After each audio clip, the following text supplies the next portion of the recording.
At the turn of the century, Tsar Nicholas II had ascended to the Russian throne after his father Alexander had passed. He was married to the German-born granddaughter of Queen Victoria, Alexandra, Nicholas's second cousin. Although their relationship was unique in that they were the only royal couple in Europe that shared a bed because they actually loved each other, despite their marriage being arranged and incestuous. Nicholas was already inheriting a nation wrought with civil unrest and constant strife. His grandfather Alexander II and father Alexander III were both targets of assassination attempts, and his father's failed would-be assassin was Alexander Ulyanov, older brother of Vladimir Lenin. Ulyanov was hanged for his crimes, and this created bitter resentment in young Lenin for the autocratic rule of the Romanov. It is this event that causes Lenin to read up on the writings of Karl Marx, which his brother had taken inspiration from when he plotted his assassination attempt on Alexander.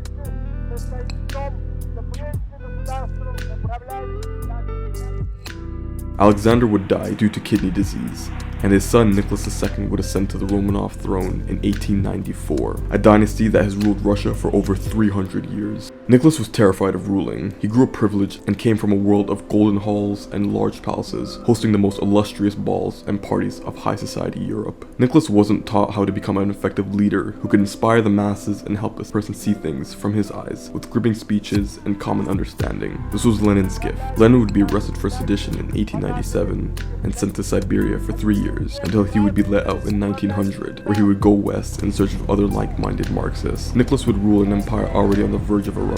Most of the citizens in Russia were poor peasants, with only enough food to hardly get by. But Russia was also industrializing fast, and with more people working more than ever, worker rights were at the forefront in Russia's politics. At Nicholas's coronation, over 3,000 peasants were trampled over and died, because at the coronation, food was promised, but the turnout was greatly underestimated, and there wasn't enough bread for everyone to receive. Nicholas refused to acknowledge the massacre because his advisors and some of his family members told him it could only be considered a massacre if he said that it was one by acknowledging it as such. So Nicholas said nothing.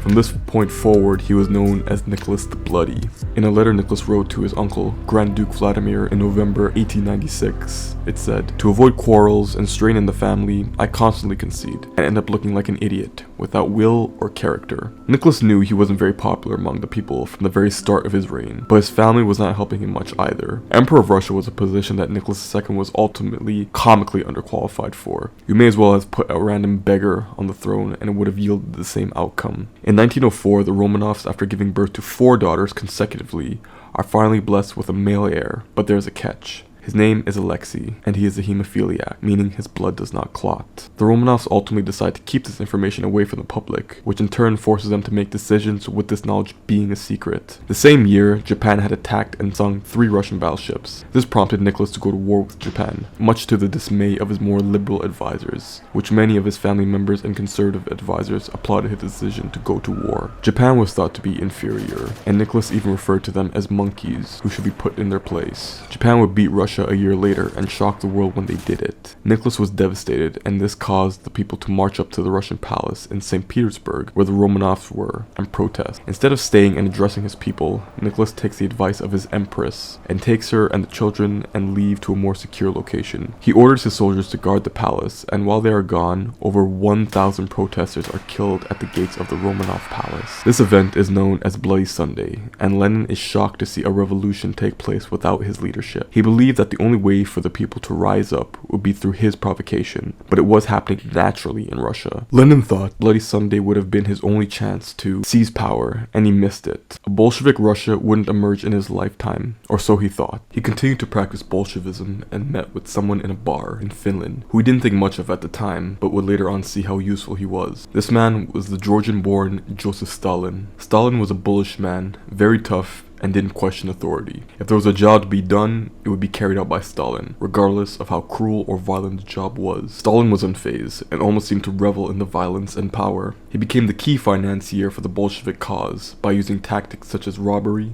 murder, racketeering, and ransom. Stalin was exactly the type of man Lenin needed in his corner to carry out the much dirtier side of the revolutions. But Lenin knew that Stalin could never rule, as he thought of him as no more than just a brutish thug who cannot be in a position of power. Almost simultaneously, a banished monk from Siberia had made his way to St. Petersburg, learning the ways of God through his travels. He claimed to be a miracle healer, and a miracle is what the Romanovs were looking for. Grigory Rasputin. He claimed to be able to heal people with the power of God, and quickly developed a cult-like following, mostly consisting of women. He was a televangelist before there was TV. The people of Russia, like most people during those days, were deeply religious, and he used this to reassure people who thought they were being helped. It's unclear how exactly Rasputin was able to sway people, but regardless, whatever he did worked. But what was clear was that this man loved sex and alcohol. Many women would go to Rasputin in the hopes that he would heal them of whatever issue they had. It can be suggested that he slept with a lot of married and single women in St. Petersburg, and word of this slowly began to spread among the citizens. But his healing claims were what garnered the most attention. Word of Rasputin got to the Romanovs, who were desperate for any solution to their son's illness. When Rasputin met the royal family, they instantly liked him. He had a calming effect on the much stressed Tsarina, which in turn calms Alexei, stopping the bleeding. This gives him huge influence over the family, since he is the only one in the eyes of the Romanovs who can heal Alexei. Both Nicholas and Lenin had someone they relied on, but with Lenin, he was able to control Stalin. Rasputin was clearly in control of the Romanovs. At this point well into the new decade,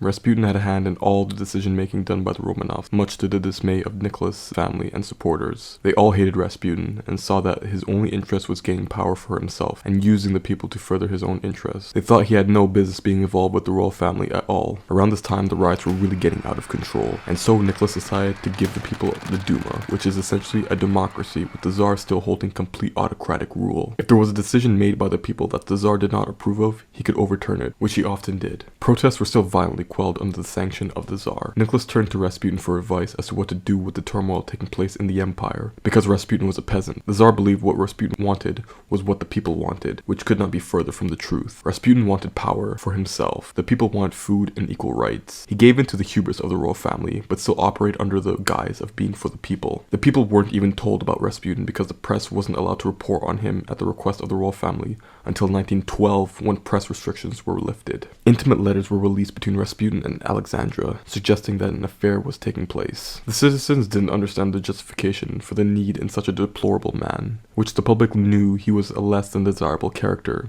because he would often get blackout drunk at local taverns and boast about how he was sleeping with the Tsarina and that how she was his true lover. Whether this is true or not is up for debate, but at the time many Russians believed an affair was taking place. The Romanovs' dependence on Rasputin only grew more and more evidence began to pile on top of Nicholas, suggesting that Rasputin was a degenerate. Because the Romanovs believed that Alexei's fate was tied to Rasputin, his power over them only is strengthened. Russia's Prime Minister, Pyotr Stolypin, was believed to be Russia's last chance at reform. With the Romanovs still at the head of Russia, he greatly opposed Rasputin's influence over the Romanovs after he caught Rasputin with his hands up his daughter's skirt after she had been recovering in hospital from a bomb attack orchestrated by revolutionaries. He tried to get rid of Rasputin and almost succeeded until he was shot by the same revolutionaries. After he died, there was no one in the royal court that could oppose Rasputin. And with that, World War I begins.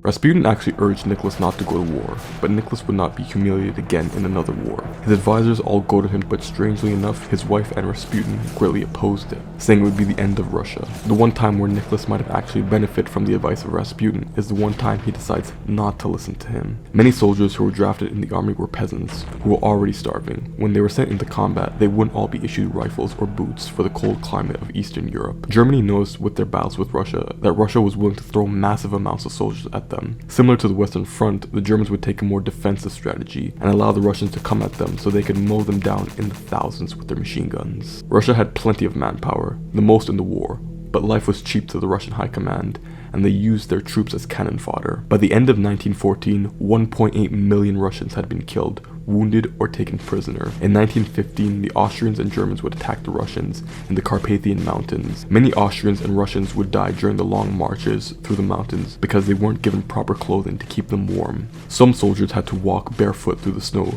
causing frostbite and then amputation. Alexei Brusilov, Russia's most talented general, said, "The men sent to replace casualties generally knew nothing except how to march. Many could not even load their rifles. And as for their shooting, the less said about that, the better. Such people could not really be considered soldiers at all.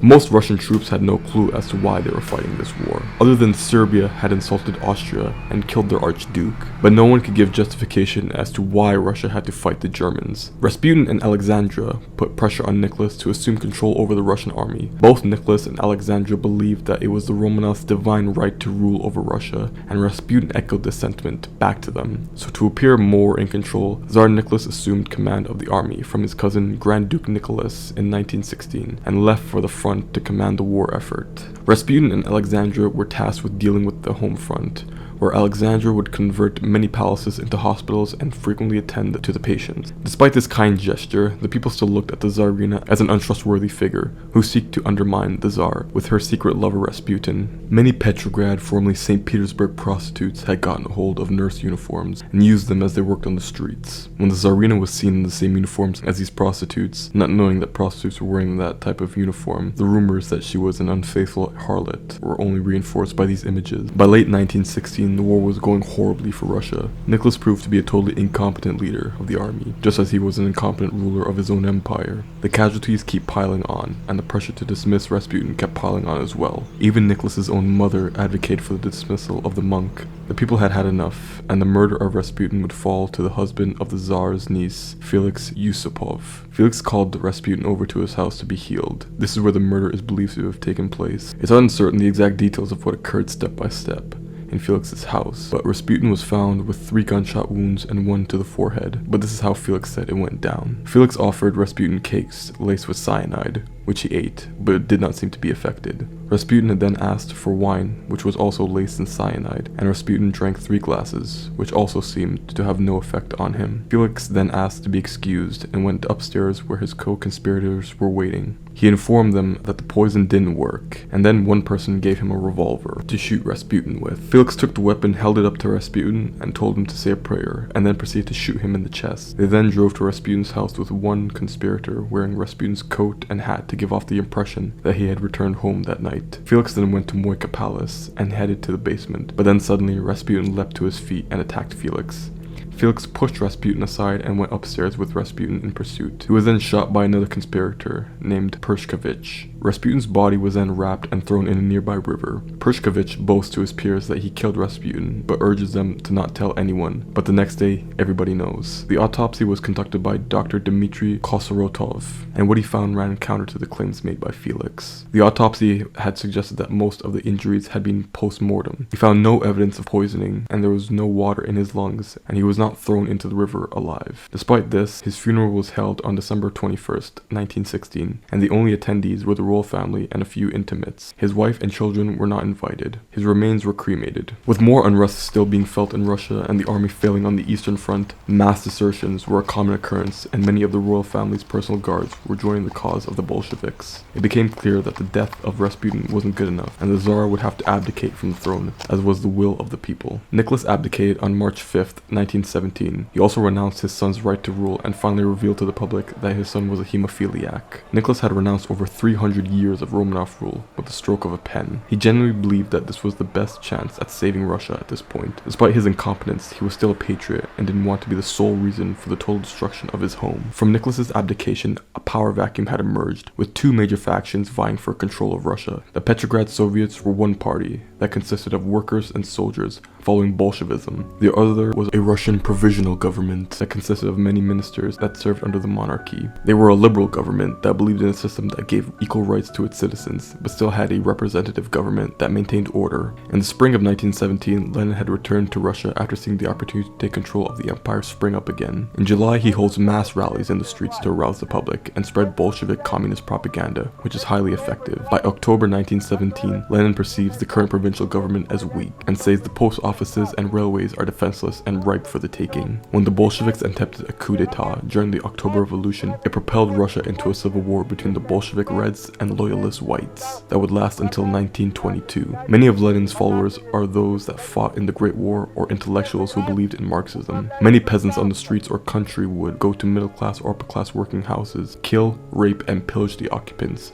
burn down their houses, and steal or kill their livestock. The revolution was in full swing, and thanks to the motivation from Lenin, the people had a true leader now that they could put their hopes into. The provincial government agrees to keep the royal family safe, but they are then captured by the Bolsheviks and sent to Siberia, to a location called the House of Special Purpose. On July 16th, 1918, the family was awoken by the Soviet guards and told that they were being evacuated because the White Army was close. It took 3 hours to get ready, and the 4 daughters and Tsarina put all their jewelry underneath their garments. They were then taken to a waiting room and held for a significant amount of time. The executioners were Yakov Yurkovsky and members of his guard. However, 3 of his guards refused to take part in the execution at the last minute. The Tsar was shot and killed first, followed by the Tsarina. The girls took much longer to die because they were wearing their jewels underneath their clothes, which deflected some of the bullets. It took a whopping 20 minutes for the family to be completely murdered, and the children had to be finished off with the stocks of the guards' rifles after they had run out of bullets. It is considered one of the most vicious executions of modern history, because no one thought that the whole family would receive such ruthless treatment.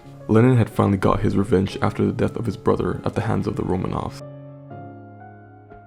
The bodies couldn't be buried in their pre-dug graves because they were dug too shallow, so they were sliced and broken up. Their bodies were uncovered in 1979, but this was during the peak of the Soviet Union, and they had to be reburied. They were unearthed again in the 1990s, and it was confirmed that these were the bodies of the royal family. They were reburied in 1998 in the ancestral home of the Romanov dynasty.